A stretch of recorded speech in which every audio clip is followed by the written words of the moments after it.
to be the coaches for the Sumner drama team, the one-act team. We're very proud to be working with them. Okay, I have a little something I'm reading. He's reading something that gives them a chance to get set.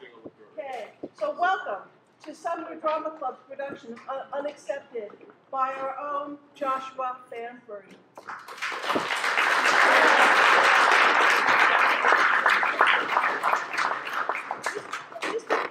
I'm doing exactly what I tell my students not to do.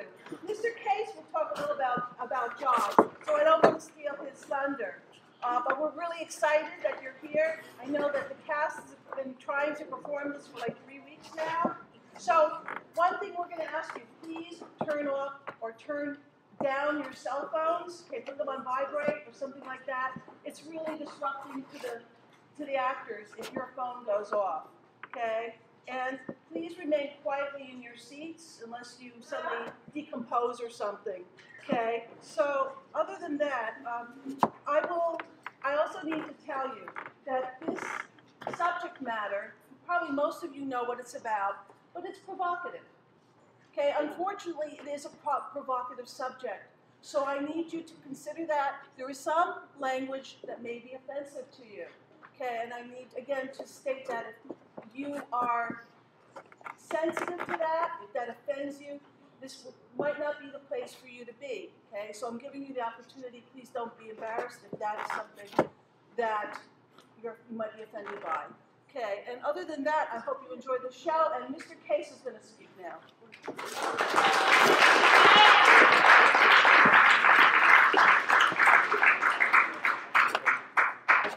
Before we begin, I would like to recognize 2 of our cast members. Everybody's worked extremely hard on the whole cast throughout rehearsals. It was a long process to see this to its end. But I did want to recognize 2 cast members in particular. Freshman Bjorn Collins and junior Joshua Bamford.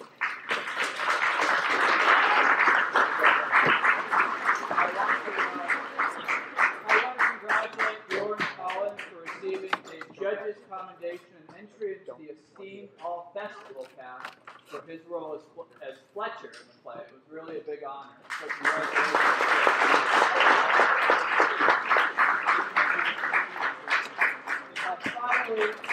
Finally, I would like to recognize head playwright and lead actor Joshua Bamford.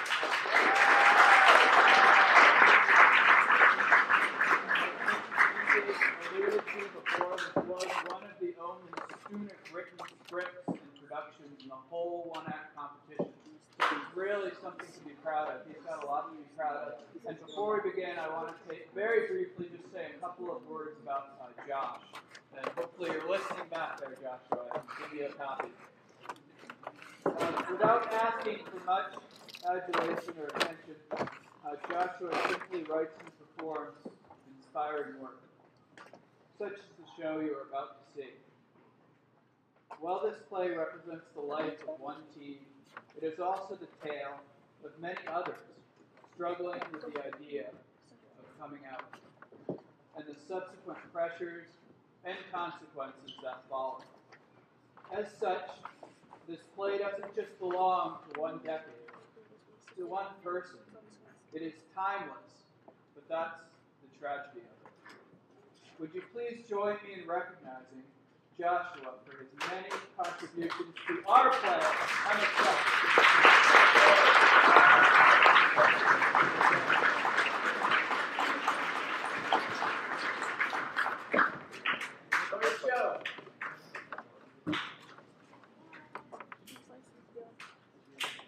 Good evening. My name is Claude Bailey. Have you ever felt unloved, unwanted? Because there's something you try to change over and over, but you can't. To change the impossible. Something that is hard to you on a cellular level that you simply cannot change because it is part of who you are. My life is a cautionary tale. You are about to walk in the cold.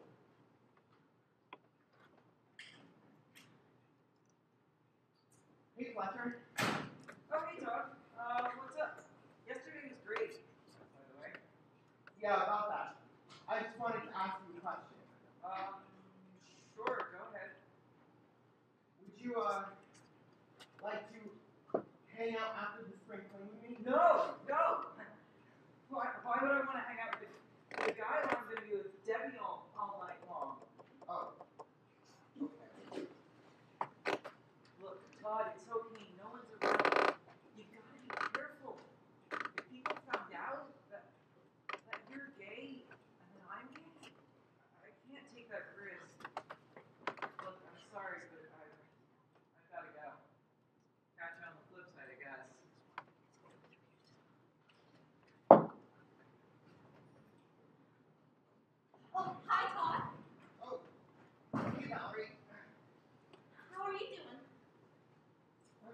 thanks.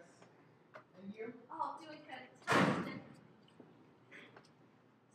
What's wrong, Todd? Everything okay? Yeah, I'm just tired, I guess. Okay. I'm very glad you're okay. So, the spring fling's gonna happen soon, and it would be groovy time if you know what I mean. Sure, Val, but wouldn't it be odd to go as friends? I mean, all the couples will be there. And I know this isn't traditional, but I like you, Todd. And we'll make a fantastic couple. Valerie. And I have some nice outfits for us. I'll wear a Valerie, nice, please. Hold on, Todd. I'll wear a nice dress. Valerie! What is it, Todd? I'm sorry, but I'm not interested. What? I'm not interested. Valerie, I'm sorry. I don't understand, Todd. I've had a crush on you since the 5th grade. And you don't want to go out with me because you think I'm ugly, don't you? No. I think you're a very lovely girl. It's Wait, not. Todd, if you're turning me down, then I'll tell the whole school you are a queer. Valerie. No!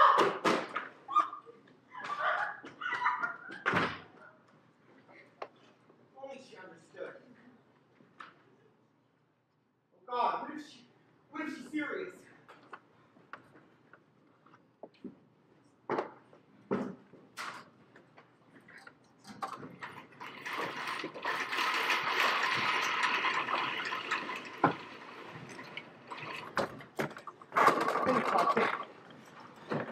She's going to tell everyone. You need to get this off of your chest. You need to tell them yourselves. Oh, but Dad's a pastor. He'll never forget this. But at least Mom's more accepting. I can get through to her. She always sides with Dad in the end. Why me? Why must I deal with this? Why can't I be normal like everyone else? Like girls, like a normal guy? Once people will find out, they'll kill me. Oh, hi, Cody Todd. right back to room 16. Cody right back to room 16. Hey, Mom. So, Walter, as I was sitting in the car, I want to tell you and Dad something. just a second, sweetie. I saw it, a microwave oven. Mom, please. Just a second, sweetie. It was in a magazine, and I figured Mom, we'd please, play before I lose my nerve. What is it? a microwave oven. I heard about the oven, Diane. I was talking about him. Is this about asking that Valerie girl to the dance? Don't worry, son. You've got the daily blood and charm. When I was your age, I took 2 girls to the prom. Got nothing to be nervous about. Me and Valerie are friends, nothing more. It's queer talk, son. You and Valerie have known each other for a long time now.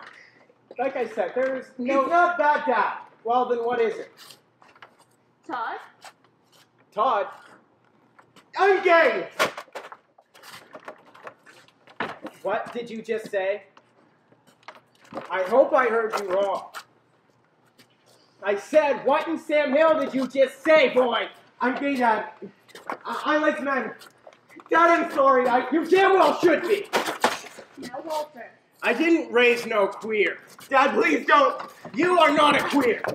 God sees everything. He made everything equal. Don't you dare try to tell me you were born a homosexual. Dad, this is who I... Dad, I don't... This is who I am. Why would I choose to be hated by my own father? Oh, my God. A man shall not lay with another as he lays with a woman. It is an abomination. Walter, stop! First thing in the morning, we're going to see a therapist. No son of mine is a queer. Dad, please listen. Do not raise your voice to me. Now go to your friend's house or your room. I don't want to see you until tomorrow morning, and you better be here or else I'll kick your ass. God damn it, fine! Do not use the Lord's name in vain in this house.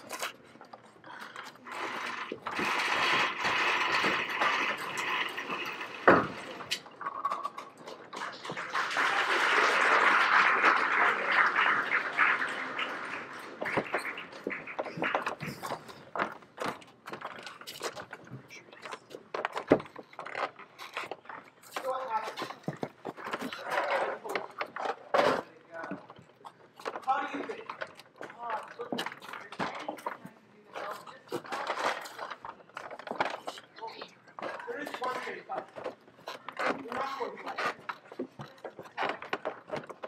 please come out. I hate feeling all this pressure on me. I'm so alone. Todd, I can't do that. You know I can't. I have to put your my team, my friends, my family. What about me? I feel so alone because my parents don't understand me. And at school, well, they all think I'm crazy because of Ballard. And I would help Howard, actually. Well, maybe by showing them that I'm not the only one like this. Don't you get it? People respect you because you're an athlete. No one will turn away from you. Todd, you don't seem to understand. People respected you before you came out. A lot of people liked you. Everyone just thinks you're different. Look, I'm sorry, Todd. I love you, but I can't do that. Being gay scares me enough. Being open about it will only make it worse. It's fine. I get it. Life is sweet. I'm sorry too, and I know this won't make much difference, but I love you no matter what you do. I love you too.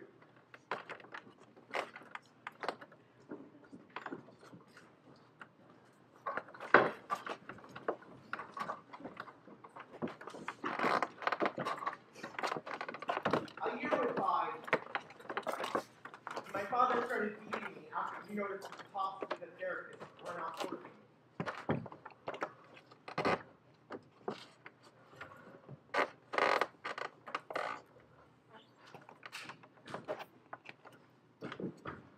I was even sent to a Christian camp where I prayed over and over to go to him. So I decided to confront him. It might have been one of the worst decisions I had ever made.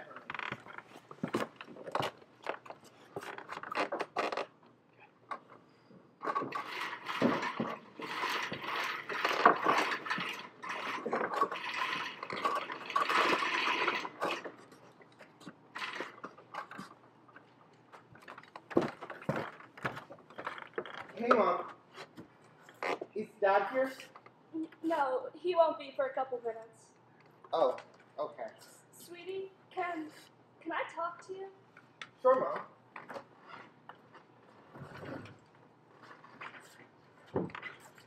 Sweetie, I'd like to apologize for everything that's happened in the past year, all of this horribleness. Your father and I, we still love you very much, and I understand if you feel hurt in any way. So I canceled all appointments with the therapist. Thanks, Mom. It's okay, sweetie. I understand that this is just a phase. Wait, what? I know it's hard, but it will pass. No, Mom, it's not a phase. It's been well over... I can't change who... it's been well over a year. I can't change who I am, whether you or I like it or not. But sweetie, as it says in the Bible... Don't you think I've tried? Of course I do. It's just you can't change because you're convincing yourself. I'm not convincing myself. For the past year, I've been convincing myself that I'm not gay. It's not a phase. I thought that if Dad didn't understand, surely you would. I'm trying to. I just don't understand why God would make you different from everybody else. Nobody was gay when I grew up. There were gays when you grew up. It was just that everybody was too scared to come out because it would wind up, well, something like this. Dad, I've got something to say. What is it? And it better not be any of that queer talk again. Dad, I've tried everything. This is who I am, who I'm meant to be. Then you haven't tried hard enough. Do you not want forgiveness? Do you want to live in this perverted sin? Dad, I am. No, you're not. Now, Walter. Diane, stay out of the way. He needs correction. He will continue to think his way is okay. What did I ever do? I'm not trying to disobey you. I'm just as scared and confused about this as you are. I can't believe what I'm hearing. Do you truly not see what you have done? You have sold your soul to the devil, boy. Next time we see that therapist, I'm going to sit in there and making sure you are trying as hard as you say you are. Well, good luck, because I'm not going back there. You have no option. I will hog-tie you in the back of my car if need be. You will be cured. Walter, stop. He doesn't need to go. He's just in a phase. I didn't ask for your opinion, Diane. Dad, what's wrong with you? What's wrong with me? I have a retarded son who thinks he's just as holy when he sleeps with a man as a man who sleeps with a woman, and a wife who doesn't see the need in fixing our son. Well, you know what? I hope you get the royal treatment in hell for all the crap you've done to me over the past year. You're no better a father than I am your son. Get out. What? I said, get out of my house. You're a real good father, you know that? Let him go. He'll come back tomorrow. May God have mercy on both of your souls.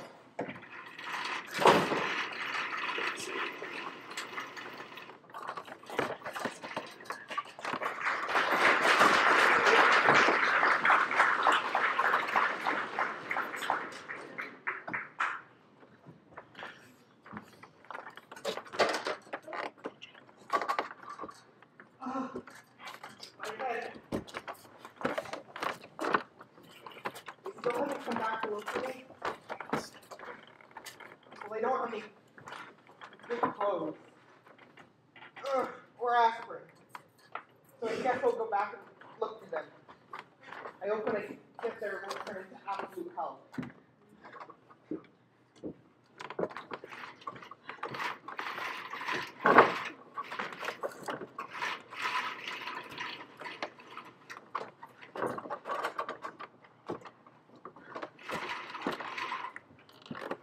Hey, Mom. Is Dad here?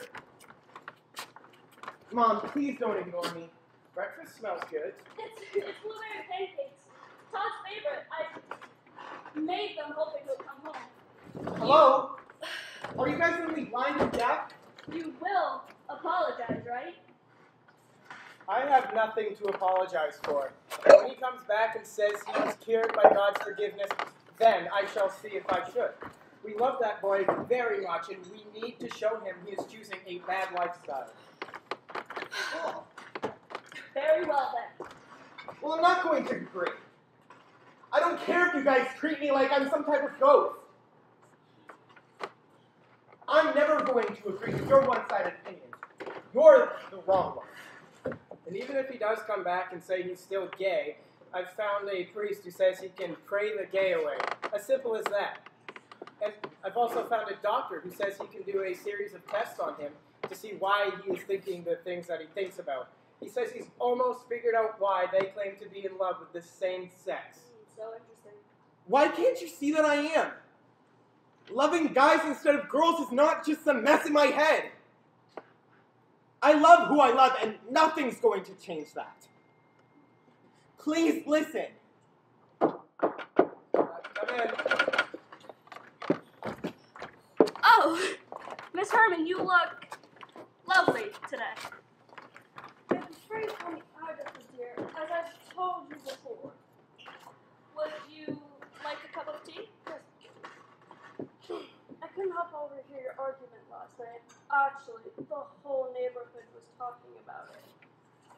Anyway, I came here to congratulate you on standing your ground. Let me tell you, if he was my son, I would have whipped that sucker till he was black and blue. Agatha! See, it's not that hard to pronounce, dear. No wonder their son is mentally ill. He is most certainly not mentally ill. He's just going through a phase. Call it whatever you will, Diana, dear. They all blame you. Even me. Can't say you blame the parents for raising a faggot like him. Mrs. Herman, we would appreciate it if you would leave now. I just came for my casserole dish. Here. Now please leave. We don't need your negativity in this house.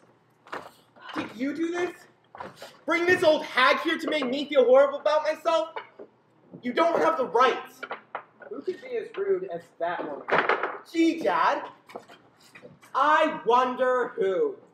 Walter, think about what she said today and what you said and did over the past year. Then you can tell me who's more rude. Come in. Oh, Valerie. Oh, hi, Pastor Daly. Have you seen any sign of Todd? You know, I heard about you guys' argument last night, and I'm so shocked he turned out to be so ill. You see, I asked him to the spring spring fling last year, and he turned me down. So I kind of told him I would tell the whole school that he was a queer. But I hope he can be healed soon. We hope so too, Valerie. Well, I'm not sure this party knows the whole healing process, so I made a give well card. Well, we appreciate the effort. Do you think he'll like it? Yes, yes I do. Well, I just stopped by for a visit. I have to go back to school, so if you maybe see him, give him all my hugs and kisses, and tell him that I hope he feels better. We will, Valerie. All right. Goodbye. Thank you. To Todd, I hope your illness goes away. I miss you so much. With love, Valerie. Isn't that just so sweet? I don't see why my son claims to be gay if he has such a beautiful young woman chasing after him. Well, maybe if you were more like her, he'd be more willing to accept God's forgiveness. Mom, you brought the girl that had a crush on me since the 5th grade to fix me? You don't have to write. Thanks a lot. No, that would be too soft on him, Diane. Well, maybe for this type of illness, we need some tender, loving care, not some sharp, dreadful hate. Well, if you want to raise a man, you have to be a man. Oh my God, Walter, I don't even see why I cry anymore. Do not use the Lord's name in vain in my house. Oh, so it's your house. You abused our son and suddenly it's all yours. I had to. It was the only way he would listen to me. And how does that work for you? It was the only way he would just listen. And what exactly did he listen to? It seems to me that he continuously said he was gay to try to rebel. Don't you dare try to tell me my son was trying to rebel against me. There are rules he knows he has to follow, and he broke one major one, and I'm just supposed to let it slide? Well, maybe if you were more gentle with him, he'd be more willing to accept that this was a phase, but you keep scaring him. Why can't you see that? I'm just doing what God has told me to do in his holy book, and I don't see why he's... Come in. Mr. and Mrs. Daly? Yes? My name's Fletcher. I'm in Todd's class. I'd like to say a few words if you don't mind. Yeah, go on. I'm gay. Todd and I, we've liked each other for a long time, but I never acted like it. After all he was going through over the past year, I did nothing. He even told me about the first fight he got into with you guys, but he asked me to help him, but I wouldn't, because I was too afraid. I was too afraid to admit who I was, but Todd didn't choose to be who he is. Why would he choose to be hated, especially by his own friends and his family, just to go after guys? And if you don't hate him, just think about what you've done to him. And if he comes by soon, tell him I love him and that I'm sorry. I hope he forgives me. Wait, kid, I love you too. I don't know what to say. I don't either. I was just trying to do what God has called me to do. Oh God, what did I do? We have to go find him. There's so much I gotta say. Come in. Mr. and Mrs. Daly, Yes? I'm Officer Eric Blake and I have some news regarding your son. Where's my Todd? What is it? What happened? What do you mean? I'm right here. Your son Todd is dead. I remember now.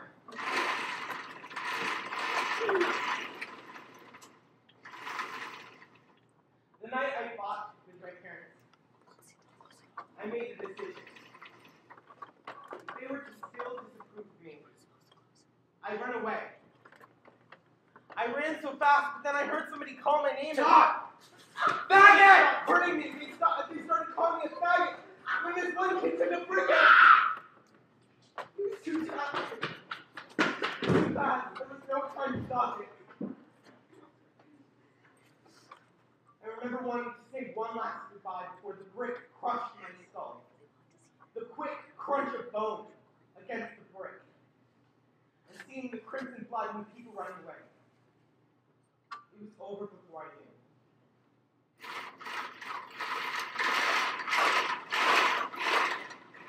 I didn't know what else to do.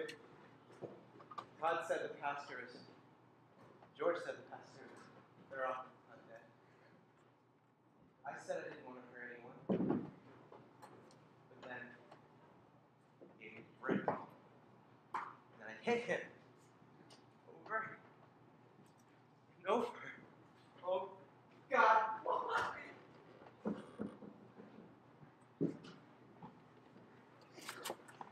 I'm sorry, Todd.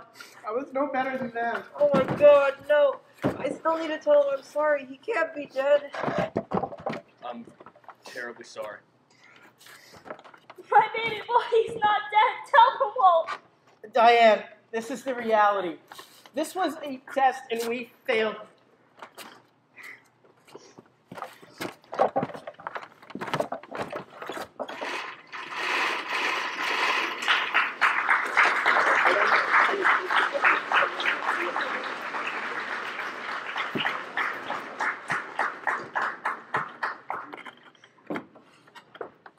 Dear congregation, I will no longer be leading this church.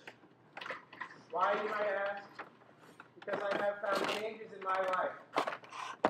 Not only the tragic news of my son's death, but a newfound belief. A belief in which gay people are not harmful or sinful creatures. Gay people, they are normal human beings, just like you or I. They strive to stay alive every day, dealing with the same struggles we deal with. I believe in a God who loves all of his creation. And if God said this, I believe it is to test us, to test our humanity, to see why we can't love each other as ourselves. If my son were alive today, I would tell him, son, I am sorry. I'm sorry for every hateful word, every breaking phrase to make your life a living hell. And if I can get yours and God's forgiveness, I will gladly sit next to you in heaven. I'm so sorry. Don't worry, Dad. I forgive you.